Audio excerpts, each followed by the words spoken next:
Chapter 1. I set off upon my journey to the House of Shows. We'll begin the story of my adventures with a certain morning.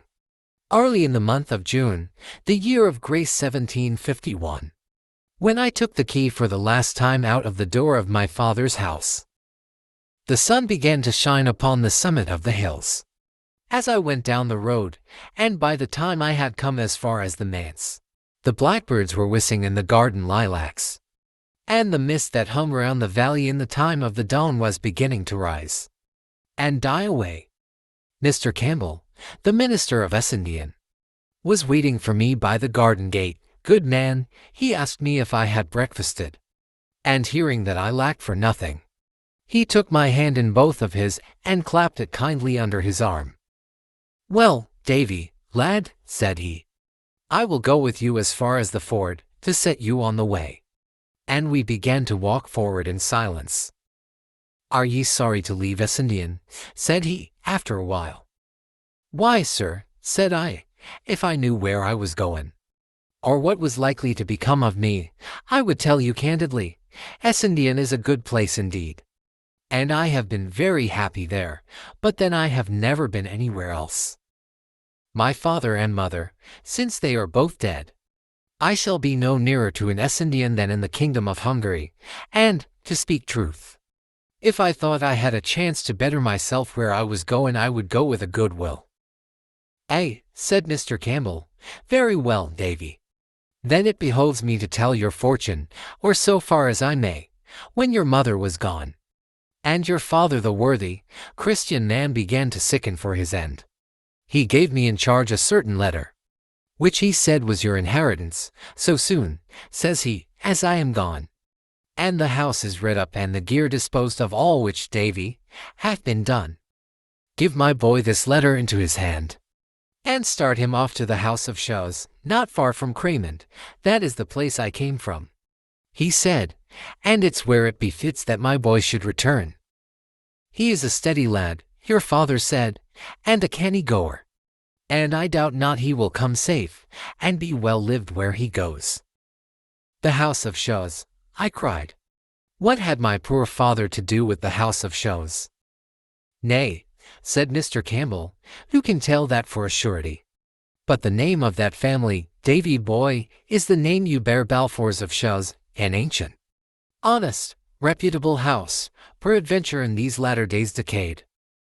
Your father, too, was a man of learning as befitted his position. No man more plausibly conducted school, nor had he the manner or the speech of a common domine.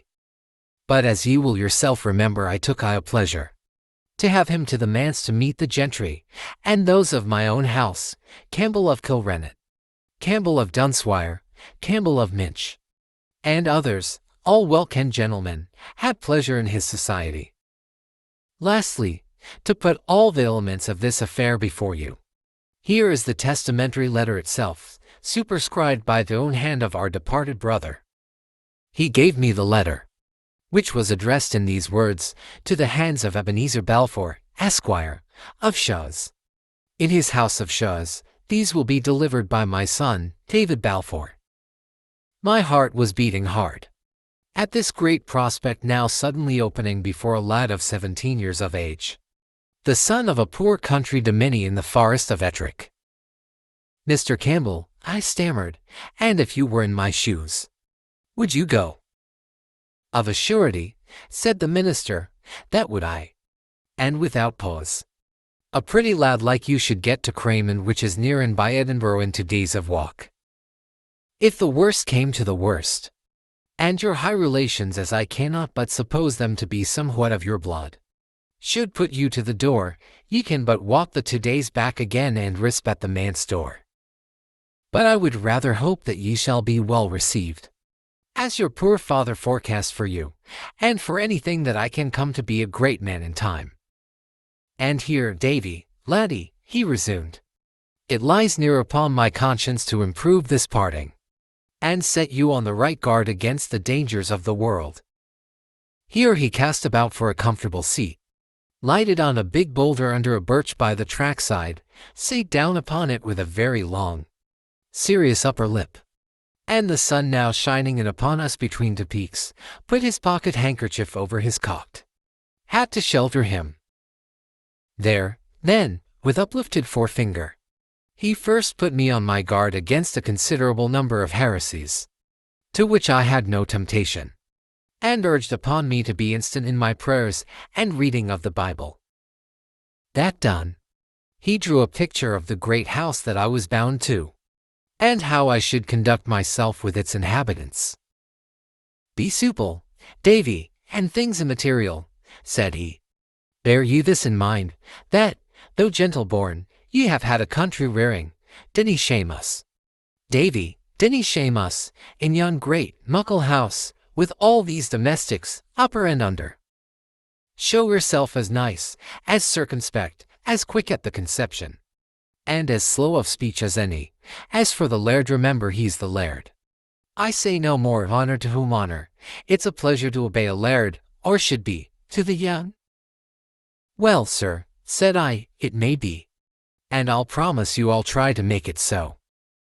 "Why, very well said," replied Mr. Campbell, heartily. "And now to come to the material, or to make a quibble to the material. I have here a little packet which contains 4 things. He tugged it, as he spoke, and with some great difficulty, from the skirt pocket of his coat. "Of these 4 things, the first is your legal due, the little pickle money for your father's books and plenishing, which I have bought, as I have explained from the first, in the design of reselling at a profit to the incoming dominie. The other 3 are gifties that Mrs. Campbell and myself would be blithe of your acceptance. The first, which is round, will likely please you best at the first off go, but, oh Davy, laddie, it's but a drop of water in the sea, it'll help you but a step, and vanish like the morning.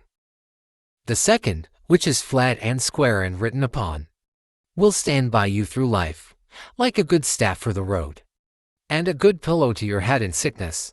And as for the last, which is cubical, that'll see you, it's my prayerful wish, into a better land." With that he got upon his feet, took off his hat, and prayed a little while aloud, and in affecting terms, for a young man setting out into the world. Then suddenly took me in his arms and embraced me very hard, then held me at arm's length, looking at me with his face all working with sorrow, and then whipped about, and crying goodbye to me, set off backward by the way that we had come at a sort of jogging run. It might have been laughable to another, but I was in no mind to laugh. I watched him as long as he was in sight, and he never stopped hurrying, nor once looked back. Then it came in upon my mind that this was all his sorrow at my departure, and my conscience smote me hard and fast, because I, for my part, was overjoyed to get away out of that quiet countryside, and go to a great, busy house, among rich and respected gentlefolk of my own name and blood. Davy, I thought, was ever seen such black ingratitude? Can you forget old favors and old friends at the mere whistle of a name? Fee, think shame. And I sat down on the boulder the good man had just left, and opened the parcel to see the nature of my gifts, that which he had called cubical. I had never had much doubt of. Sure enough, it was a little Bible, to carry in a plaid nook. That which he had called round, I found to be a shilling piece. And the third, which was to help me so wonderfully both in health and sickness all the days of my life, was a little piece of coarse yellow paper, written upon thus in red ink: "To make lily of the valley water. Take the flowers of lily of the valley and distill them in sack, and drink a spoonful or 2 as there is occasion. It restores speech to those that have the dumb palsy. It is good against the gout. It comforts the heart and strengthens the memory. And the flowers, put into a glass, close stopped, and set into an hill of ants for a month. Then take it out, and you will find a liquor which comes from the flowers, which keep in a vial. It is good, -1 or well, and whether man or woman." And then, the minister's own hand was added. Likewise for sprains, rub it in, and for the colic, a great spoonful in there. To be sure, I laughed over this, but it was rather tremulous laughter. And I was glad to get my bundle on my staff's end and set out over the ford, and up the hill upon the farther side till, just as I came on the green drove road, running wide through the heather, I took my last look of Kirk Essendon, the trees about the manse, and the big ruins in the kirkyard where my father and my mother lay.